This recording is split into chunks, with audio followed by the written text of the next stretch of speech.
যদি কোনো নবীর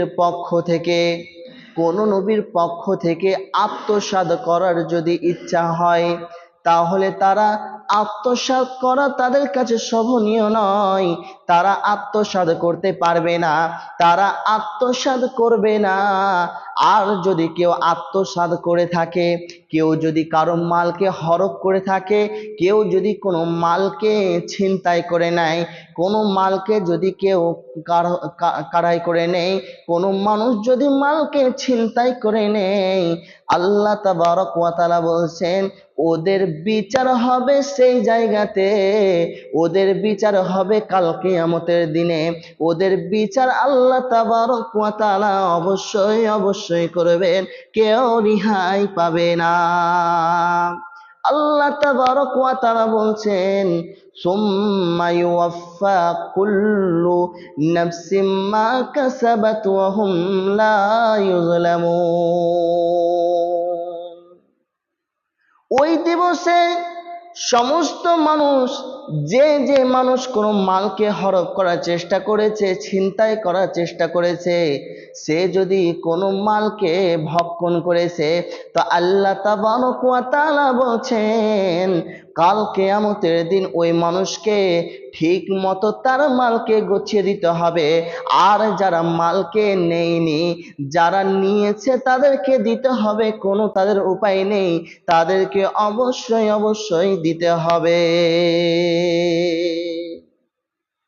তাহলে আল্লাহ তাবারক ওয়া তাআলা সূরা আল ইমরান আয়াত নম্বর 161 এর ভিতরে বলে দিচ্ছেন যে তোমরা নবীদের পক্ষ থেকে কোনো মাল, কোনো কিছু ভক্ষণ করতে তাদের শোভনীয় ছিল না, তারা শোভনীয় করতো না। কিন্তু আজকাল এই মানুষদের অন্তরে কি হয়েছে না হয়েছে আল্লাহু আ'লাম, তারা কিন্তু পরের জমিকে, পরের জায়গাকে তারা নিজের দিকে টানার চেষ্টা করছে, নিজের দিকে তারা দখল করার চেষ্টা করছে, তারা নেওয়ার চেষ্টা করছে, পরের জমিনকে তারা কাড়ার চেষ্টা করছে। আল্লাহ তাবারক ওয়া তাআলা বলছেন এদের কোনো উপায় নেই। আল্লাহ তাবারক ওয়া তাআলা নবী বলছেন, আবু হুরায়রা রাদিয়াল্লাহু তাআলা আনহু হতে বর্ণিত, তিনি বলেন রাসূল সাল্লাল্লাহু আলাইহি ওয়াসাল্লাম বলেছেন, 5টা জিনিস যদি যার ভিতরে থাকবে, ওরা যদি তওবা করে, আল্লাহ তাবারক ওয়া তাআলা ক্ষমা করবেন কি করবেন না তিনি ভালো জানেন। কিন্তু 5টা গুণ যার ভিতরে আছে, আল্লাহ তাবারক ওয়া তাআলা ক্ষমা করবেন কি করবেন না সেটা আল্লাহ তাবারক ওয়া তাআলা ভালো জানেন। তাহলে কি জিনিস আমরা জেনে নিই।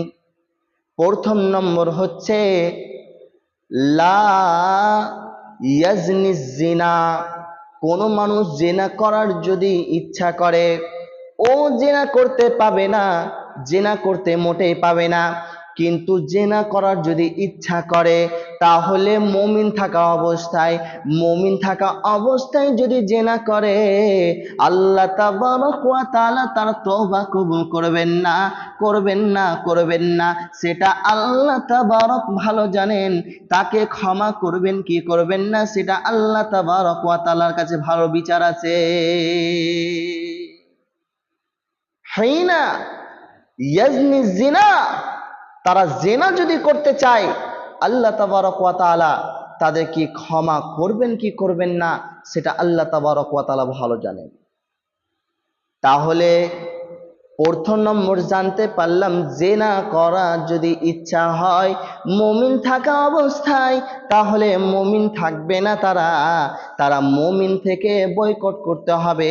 তারা আল্লাহ তাবারক ওয়া তাআলার কাছে তওবা করে করে, কান্না করে করে আল্লাহর কাছে তওবা করতে হবে। 2 নম্বর আল্লাহ তাবারক ওয়া তাআলার নবী বলছেন, 2 নম্বর কি? আল্লাহ তাবারক ওয়া তাআলার নবী বলছেন যদি কোনো মানুষ মদ পান করে, কোন রকম নেশাদ্রব্য যদি কিছু পান করে, সেই নেশাদ্রব্য জিনিসটা পান করা তার জন্য হারাম। কিন্তু কেউ যদি করতে চায়, মুমিন থাকা অবস্থায়, তাহলে মুমিন থাকলে এইগুলো পান করতে পাবে না, পাবে না। এইগুলো জিনিস এমনিতেও হারাম, হারাম জিনিস মানুষের খাওয়া যাবে না। আল্লাহ তাবারক ওয়া তাআলা নবী বলছেন দ্বিতীয় নম্বর, যে তারা মদ পান করবে, কিন্তু তারা মদ যদি পান করতে চায় তাহলে মুমিন থাকা অবস্থায় তারা পান করে দেখাক ওরা পারছে কি পারে না। তারা মুমিন যারা থাকবে না তারা কিভাবে পারবে? তারা পারবে, ওরা বেঈমান কাফের হয়ে আছে এটার জন্য তারা পারছে, কিন্তু যারা মুমিন থাকবে তারা পারবে না। তাহলে মুমিন থাকা অবস্থায় আমরা মদ পান, কোন রকম নেশাদ্রব্য কোনো জিনিস পান আমরা করব না। আল্লাহ তাবারক ওয়া তাআলার কাছে তওবা করলেও ক্ষমা হবে কি হবে না সেটা আল্লাহ তাবারক ওয়া তাআলা ভালো জানেন। 3 নম্বর, আল্লাহ তাবারক ওয়া তাআলা নবী বলছেন, কোন মানুষ যদি চুরি করে, কোন মানুষ যদি কোনো মালকে চুরি করে, একটা টাকা যদি চুরি করে, তাহলে কাল কিয়ামতের দিন তাকে পাকড়াও হতে হবে। তাকে হরপ করবে, তাকে ধরবে, তাকে বলবে, কেন তুমি এই মালকে চুরি করেছো, বলো কিসের জন্য চুরি করেছো, কি কারণে চুরি করেছো তুমি বলো। কিন্তু ও যদি চুরি করতে পাবে না। কেন পাবে না? ও যদি চুরি করতে চায় তাহলে মুমিন অবস্থায় তাকে চুরি করতে হবে। মুমিন অবস্থায় চুরি তো করা যাবে না, সেটা হচ্ছে হারাম। তাহলে মুমিন অবস্থায় চুরি করা যাবে না, এদের জন্য শোভনীয় নয়, এরা চুরি করতে পাবে না। কেননা আল্লাহ তাবারক ওয়া তাআলা বলছেন যে এরা যদি চুরি করে নেয় তাহলে ক্ষমা হবে কি হবে না সেটা আল্লাহ তাবারক ওয়া তাআলা ভালো জানেন। তাহলে আমরা চুরি আজ থেকে করা বন্ধ করে দিতে হবে, বেশি বেশি করে তওবা করতে হবে, আল্লাহ তাবারক ওয়া তাআলার কাছে ক্ষমা চাইতে হবে। আল্লাহ তাবারক ওয়া তাআলার কাছে যদি আমরা ক্ষমা চাই, আল্লাহ তাবারক ওয়া তাআলা অবশ্যই ক্ষমা করবেন আমাদের। 4 নম্বর, আল্লাহ তাবারক ওয়া তাআলার নবী বলছেন, বিশ্ব নবী বলছেন, 4 নম্বর, যার ভিতরে এই জিনিসটি থাকবে আল্লাহ তাবারক ওয়া তাআলা ওকে ক্ষমা করবে কি করবে না আমি সেটা জানি না, সেটা আল্লাহ তাবারক ওয়া তাআলা ভালো জানেন। কি জিনিসটা শুনে নিন, ওই জিনিসটা হচ্ছে কোন মানুষ যদি ডাকাতি করে, ডাকাতি যদি করতে চায়, তো ডাকাতি তো এমনিতে করা যাবে না। যদি ডাকাতি করতে চায় মুমিন থাকা অবস্থায়, ওয়া হুয়া মুমিন, মুমিন থাকা অবস্থায় যদি সে ডাকাতি করতে চায় তাহলে ডাকাতি করতে পাবে না। কেন পাবে না? ও হচ্ছে মুমিন, ও হচ্ছে আল্লাহওয়ালা, ও হচ্ছে আল্লাহ ভীরু। তাহলে মুমিন অবস্থায় সে চুরি করতে পারে না। আর যারা মুমিন হবে না, যারা কাফের বেঈমান মুশরিক হবে রে, তারাই চুরি করতে পারবে, তারাই ডাকাতি করতে পারবে, তারাই মদ খেতে পারবে, তারাই কি করবে? তারাই করবে গনিমতের মালকে হরপ করবে। আর তারাই কি করবে? তারাও করবে জিনা করবে বেশি বেশি করে। 5 নম্বর, আল্লাহ তাবারক ওয়া তাআলা নবী বলছেন, বিশ্ব নবী বলছেন, 5 নম্বর জিনিস কি? এবার শুনুন, আল্লাহ নবী বলছেন 5 নম্বর, তোমরা গনিমতের মালকে তোমরা খেয়ানত করিও না। কোন মাল যদি তোমার কাছে থাকে, কেউ যদি তোমাকে আমানত দিয়েছে, আমানত রাখার জন্য দিয়েছে, সেই মালকে তুমি আমানতে খেয়ানত করতে পাবে না। যদি পাবে না, কেন পাবে না? তুমি যদি খেয়ানত করতে চাও তাহলে মুমিন থাকা অবস্থায় তুমি খেয়ানত করে দেখাও, কিন্তু পারবে না। মুমিনরা খেয়ানত করতে পারবে না, কিন্তু শয়তানের চক্রান্তে পড়লে তারা খেয়ানত করতে তারা বাধ্য হয়ে যাবে। কিন্তু মুমিন, খাঁটি মুমিন যদি হতে হয় তাহলে ওরা জীবনেও তারা আমানতকে খেয়ানত করবে না, ভুল করেও আমানতকে খেয়ানত খেয়ানত করবে না, ক্ষমা করবে না, তারা ক্ষমা মোটেও করবে না। তাহলে আল্লাহ তাবারক ওয়া তাআলার কাছে তওবা বেশি বেশি করতে হবে।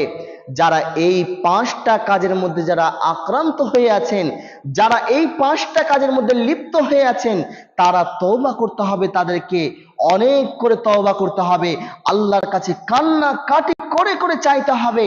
তাহলে ওই মানুষটা আল্লাহ তাবারক ওয়া তাআলার কাছে যদি তওবা করে, আল্লাহ তাবারক ওয়া তাআলা যদি ক্ষমা করে দেন, তাহলে সেই মানুষ হচ্ছে জান্নাতি, নচেত জান্নাত যেতে পাবে না, পাবে না, পাবে না। তাহলে আমরা জানতে পারলাম 1 নম্বর কি, জিনা করা যাবে না। 2 নম্বরে জানতে পারলাম কি, যে আমরা মিথ্যা কথা বলতে পাবো না, চুরি করতে পাবো না। 3 নম্বর কি, আমরা ডাকাতি করতে পাবো না। 4, আমরা মদ নেশাদ্রব্য কোনো কিছু পান করতে পাবো না। এবং 5, সেটা হচ্ছে আমানত যদি কেউ দিয়ে দেয় তাহলে সেটা খেয়ানত করা যাবে না। চলেন আরেকটা হাদিসের দিকে আপনাকে নিয়ে যাই।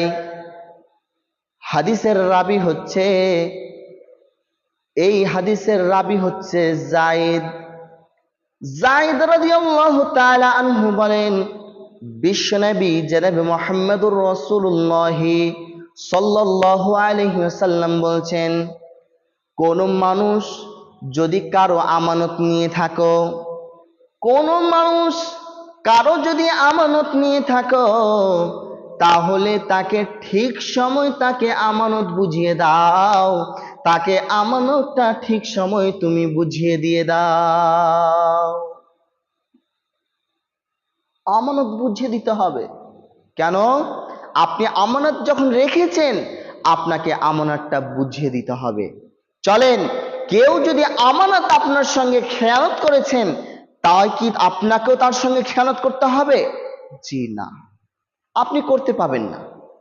আপনার সঙ্গে যদি কেউ খেয়ানত করে থাকেন, তাহলে আপনি তার সঙ্গে খেয়ানত করতে মোটেও পাবেন না।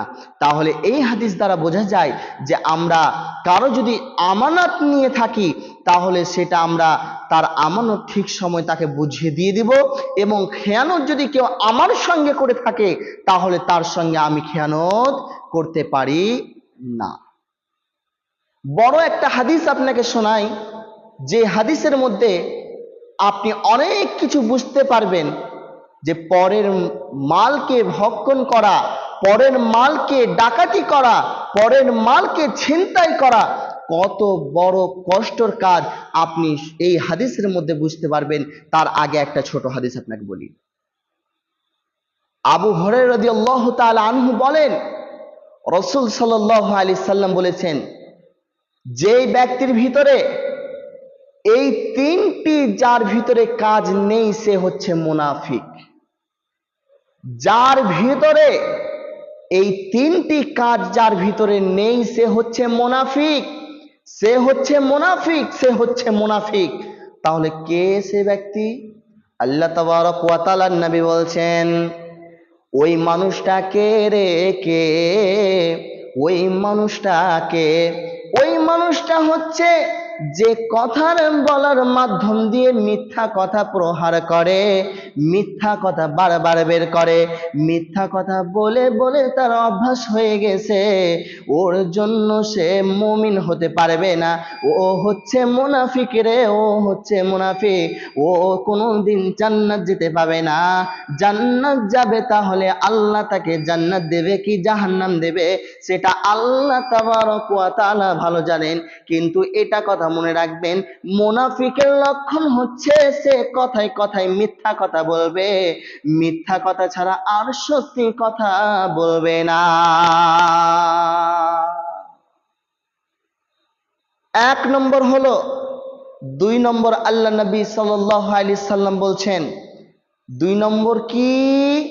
2 নম্বর বলছেন, কোন ব্যক্তি যদি ওয়াদা করে, কোন কিছুর যদি ওয়াদা করে, ওয়াদাকে খেলাপ করা যাবে না, ওয়াদাকে ভাঙা যাবে না, ওয়াদাকে মিটানো যাবে না। ওয়াদা যখন করেছেন সে ওয়াদাটা পূরণ করতে হবে। যদি ওয়াদা পূরণ যদি না করেন, আল্লাহর নবী বলছেন ওই ব্যক্তিটি হচ্ছে মুনাফিক, মুনাফিক, মুনাফিক। ওই মানুষটি মুমিন হতে পারবে না, মুমিন হতে পারবে না, মুনাফিকের দরজায় সে দাঁড়িয়ে থাকবে। 3 নম্বর আল্লাহর নবী সাল্লাল্লাহু আলাইহি সাল্লাম বললেন কি, যদি কোনো মানুষ যদি আমানত রাখে, আমানত ঠিক মতো রেখে নাই, তাহলে সে হচ্ছে মুমিন। আর না যদি রাখে, কোনো আমানত যদি ঠিক মতো না রাখে, যদি নিজে খেয়ে নেয়, পরকে যদি দিয়ে দেয়, যদি যেই মানুষটা আমানত দিয়েছে তাকে ঠিক মতো যদি বুঝাতে না পারি, তাহলে আমরা হয়ে যাব মুনাফিক, আমরা হয়ে যাব মুনাফিক। তাহলে মুনাফিকের রাস্তা হচ্ছে খুবই কঠিন, আর মুমিনের রাস্তা হচ্ছে খুবই সহজ। তাহলে মুনাফিকি কাজ আমরা জীবনেও করব না। এই জন্য আল্লাহর নবী সাল্লাল্লাহু আলাইহি সাল্লাম বলছেন, আরো কিছু হাদিস শুনুন, যে হাদিসের ভিতরে আল্লাহর নবী সাল্লাল্লাহু আলাইহি সাল্লাম বলছেন, কি বললেন শুনুন। বিশ্বনবী বলছেন, কোনো মানুষের যদি একটু পরিমাণ যদি জায়গা দখল করে নাও, জমিনকে আপনি আত্মসাৎ যদি করে নেন, তাহলে ওই ব্যক্তির জন্য কি করণীয়, কি হবে, কি কাল কিয়ামতের দিন হবে আপনি বলুন। বিশ্বনবী বলছেন, ওই মানুষটা যদি এক বিদ্যা যদি কারো জমিনকে যদি দাখিল করে নেই, যদি কেড়ে নেই, কারো জমিকে যদি আত্মসাৎ করে নেই, কারো জমিনকে যদি ছিনতাই করে নেই, আল্লাহ তাবারক ওয়া তাআলা নবী বলছেন ওর উপরে 60টা জমিনকে তার ঘাড়ের উপরে চাপিয়ে দেওয়া হবে। তাহলে একটু পরিমাণ জমিন যদি আমাদের কাছে যদি চলে আসে, আমরা কতই না খুশি হয়, কতই না মনটা আনন্দ হয়, কতই যে মনটা আমাদের ফ্রি হয়ে যায়। কিন্তু জি না, আমরা কোনো সময় পরের মালকে আমরা আত্মসাৎ করার চেষ্টা করব না। যদি করে নি, তাহলে আল্লাহ তাবারক ওয়া তাআলা বলছেন ওরা জাহান্নাম ছাড়া কোনো জায়গা যাবে না, যাবে না, যাবে না। তাহলে পরের জমিনকে আত্মসাৎ করা যাবে না। কারো যদি এক আঙুল পর্যন্ত আপনি কারো জমিনকে যদি আপনি হড়প করে থাকেন, আপনি যদি ছিনতাই করে থাকেন, লুটে থাকেন, তাহলে সেই জমিনকে তাকে বুঝিয়ে দিতে হবে, নাও ভাই, তোমার এই জমিনটা আমি বেশি নিয়ে নিয়েছিলাম, তুমি নিয়ে নাও, তুমি এই জমিনটা নিয়ে নাও, তোমার জমিন তোমাকে আমি ফিরিয়ে দিলাম।